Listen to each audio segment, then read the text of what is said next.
Two news and views right here on Salam Media with myself, Salailo Makwidiri. We're still staying in Cape Town. Earlier this week, a Cape Town discussion hosted by the South African Institute for International Affairs took an unexpected and deeply charged turn.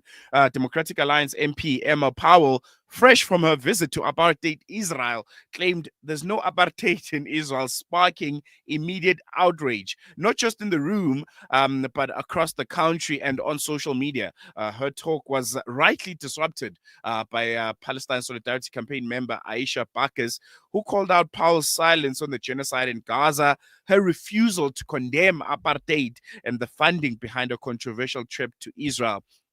That moment has since gone viral. I'm sure you saw it by now, viewed and shared by millions across the country and across the world, igniting a renewed debate about South Africa's stance on Palestine, political complicity, and most importantly, the dangerous power of denial. And joining us now is a woman at the center of this confrontation, Aisha Bagus. Aisha, good morning. Thank you so much for for joining us on Salam Media. Really, really appreciate you giving us your time. Good morning, welcome. Thank you.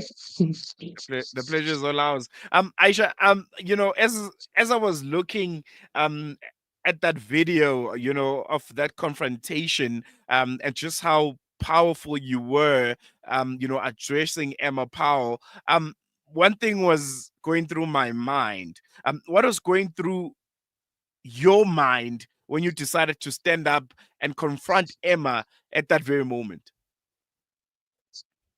So my mom's from District 6, and I think that that trauma has really shaped my life, and it's why I can't sit idle. And we're witnessing a live stream genocide unfolding in Gaza. And if you've watched even a minute of what's happening and you haven't been changed, I don't know what will change you. I've been changed and I can't look away.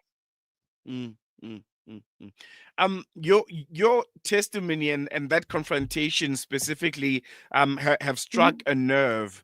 Millions of people have seen that video. Were you expecting this kind of reaction, and what does it say, most importantly, about where the public stands on the issue of Palestine and how we're reacting to it as South Africans? So I think that we need to take back our power. As citizens of South Africa, we need to take back our power and we need to hold our members of parliament accountable. I've watched Emma over the past 2 years and I've noticed how she is very quick to take a moral stance on things. She wants to talk about Iranian funding. We need an APAC tracker in South Africa. We need to understand Zionist funding. And we, as citizens, we need to hold our members of parliament accountable. And we need to be asking Emma and everybody else that visited Israel why they were there, who funded them, and why there was a statement issued that they would come back from that trip and state that there was no apartheid in Israel. And I Mm, need everybody to go and look at the South Africa. What's the name of this organization?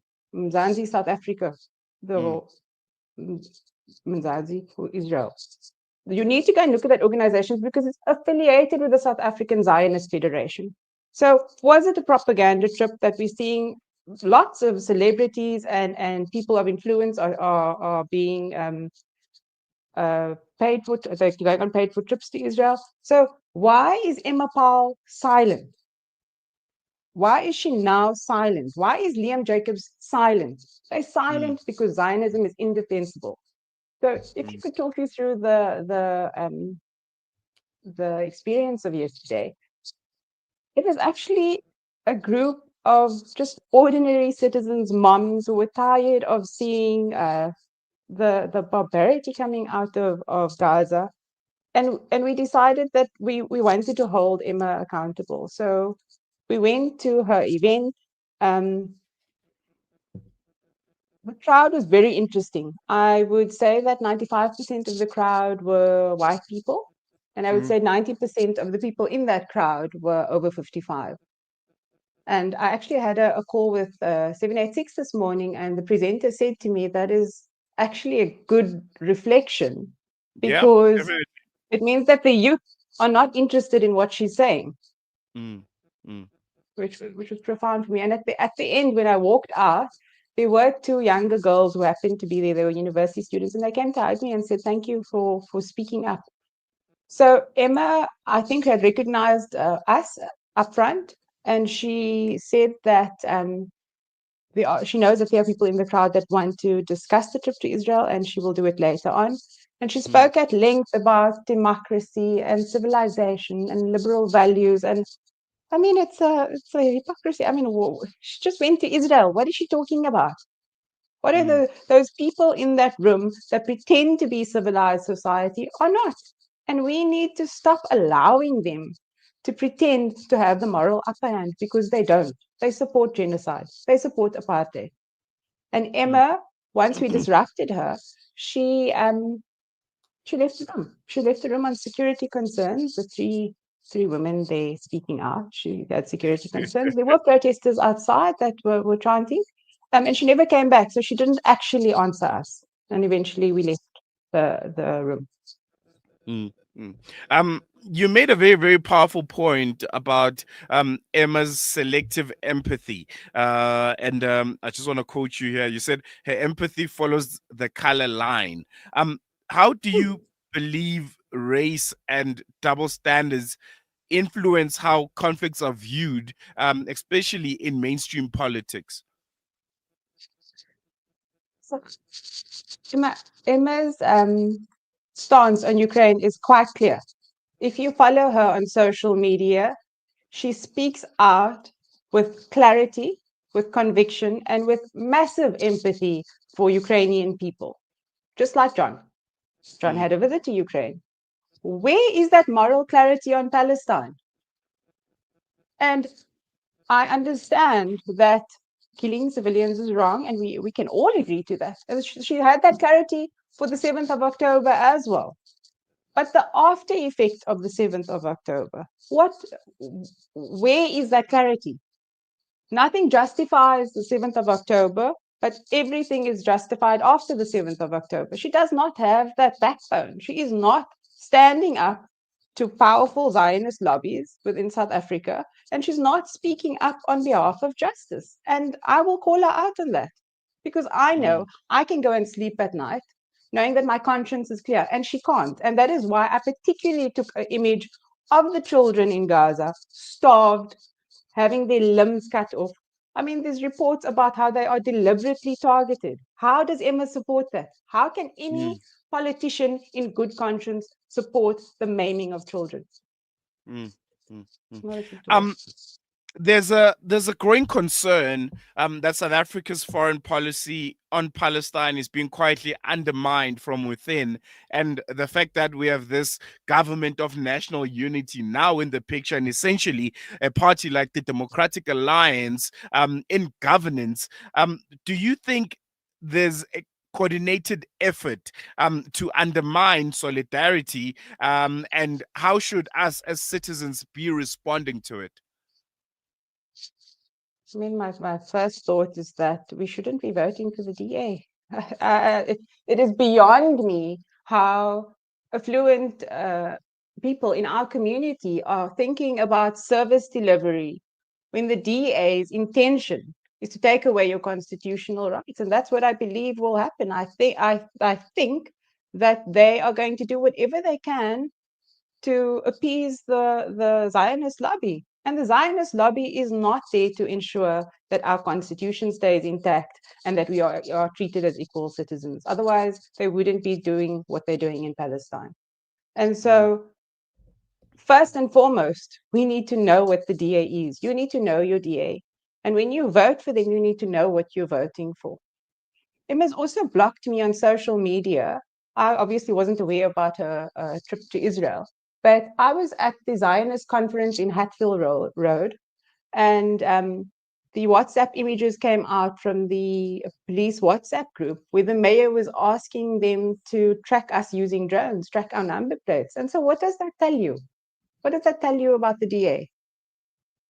Do you mm, think that they are going to protect your constitutional rights? Why are they trying to track civilians? And then we had a statement from, I think it was J.P. Smith, and he spoke about the small group of violent protesters. Father Peter John Pearson was in that crowd. And that is the thing that upsets me the most about the DA, is that they want to paint the solidarity group in Cape Town or in South Africa as a Muslim versus Jews thing, and as a violent a violent group thing. It's the same colonial language, the natives are savages, and Mm, so how do we allow them to get away with these things, with calling us violent? And we need more people in civil society to speak up and to call them out, because without that they just get away with it. We need to hold Emma and the rest of them accountable. Why were you in Israel? And issue a statement. She needs to issue a statement, and everyone else at Menti needs to issue statements. Why were they there? Who funded them? And what did they see? She needs to decide whether there was apartheid there or there wasn't, because the organization spoke on her behalf. So it's her duty mm, to then answer that. mm, mm. And just in closing, Aisha, and I think you make some very, very important points. You challenged one of South Africa's major opposition parties and a party that's now in governance in a very public way. Are you in any way worried about the backlash, about your safety, and most importantly, how do you plan to keep this momentum going? So, to be honest with you, I worry about my safety more than the backlash. I My conscience is clear, and so I am willing to speak up on Palestine because I know I'm doing what's right. I know that, any injustice, if I've got to take a stance, it will be a moral one. And so I'm not worried about a backlash professionally. Um, but my safety is something I worry about. And it's quite interesting because I was reflecting on it the other day. I often talk at conferences, and I've not been sharing the conference details on social media because we've seen the violence of Zionists, which is also something that Emma and the DA have not called out. They spoke about the threat at the Jewish shul in December. Nothing has come about that. They were quick to act on it. There was something at the Al Azhar mosque in District 6. I don't Yeah. think that they've issued a statement. They've not issued a statement about the women killed in Durban. Um, they've also not issued statements about, so there was a marathon runner that was knocked over. There was a car that was scratched in Cape Town. So it is feeling hypocritical. Why are they very front and fast to act on the one side and then silent on the other side? Mm, mm, So I think there was a call by BDS recently that asked us to increase disruptions. People are starving to death, and it is our responsibility as human beings first to speak up and to continue to boycott, to continue to attend protests, and to resist in any way that we can, and not to wait for the PSC or the Al Quds Foundation to have these big events. Do whatever you can in your capacity. Wear your keffiyeh. Come to Nakba Day. Go to the protests outside of Cape Union Mart. You know, mm, mm. disrupt in any way you can, and it's a call for non-violent resistance. No, definitely. And I think that's something us South Africans know very well. Aisha, thank you so much. And I think it's very, very inspiring seeing those literal actions against the apartheid state of Israel and those that are supporting it here in South Africa. And yeah, we can command you very, very much here on Salam Media, and hope to chat to you again in the not so distant future. Thank you so much. Keep well. There you go. That was Aisha Bagus, member of the PSC. And yeah, if you missed that interaction that she had with DMP Emma Powell, we're going to play it and we're going to wrap up with it. And then after that, we'll be talking to Dr. Imtiaz Soliman on a very, very, I think, heartwarming story that also has Gaza in it. There's some students who are in the final years studying medicine in Gaza before this genocide started. And they came to South Africa and they finally graduated yesterday. And it was a beautiful scene. It was a beautiful sight. And we'll be talking to Dr. Imtiaz Sooliman after this. What is inappropriate is the slaughter in Gaza. The slaughter in Gaza is inappropriate. Have you seen the photographs? The children are fucking dying.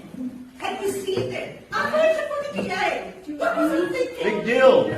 Issuing a call, which you want to arrest. Who has seen what's going on in Gaza? Who has seen what's going on in Gaza? Did you visit the West Bank? You said it was a fact-finding mission. Sit down. A fact-finding mission. It's Sit not down. biased. Sit down. You Sit are down. biased. You are biased. Sit I'm down. happy to walk out of this room with my head held high. Because what this is a bunch of disbelievers trying to pretend it's a genocide. It's a genocide. Okay, what's up, everybody? This is not what I wanted for. I did not stand in 1994 and vote for the shit. I did not. Emma talks about Putin, but she doesn't talk about her friend Netanyahu.